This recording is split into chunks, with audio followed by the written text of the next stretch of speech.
తెలంగాణలోని కాళేశ్వరంలో సరస్వతి నది పుష్కరాలు అత్యంత వైభవంగా ప్రారంభమయ్యాయి. ప్రాణహిత నదులతో పాటు అంతర్వాహినిగా ప్రవహించే సరస్వతి నది కలిసే త్రివేణి సంగమం వద్ద పుష్కర వేడుకలు ఆధ్యాత్మిక శోభను సంతరించుకున్నాయి. సీఎం రేవంత్ మంత్రులు పుష్కరాల్లో పాల్గొన్నారు.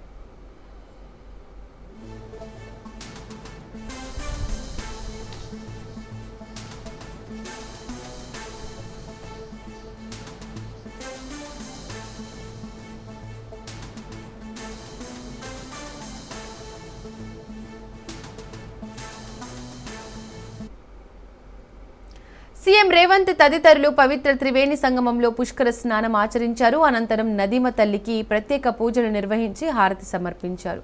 ఈ సందర్భంగా ఆలయ ప్రాంగణంలో నూతనంగా ప్రతిష్ఠించిన 10 అడుగుల సరస్వతి దేవి విగ్రహాన్ని, భక్తుల సౌకర్యార్థం నిర్మించిన 86 గదుల నూతన వసతి సముదాయాన్ని సీఎం ప్రారంభించారు.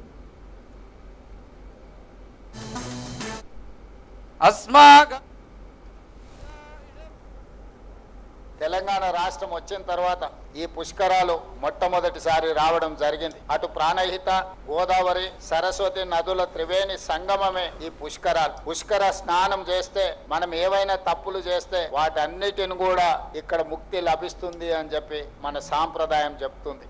నా హయంలోనే నేను అదృష్టంగా భావిస్తున్నా.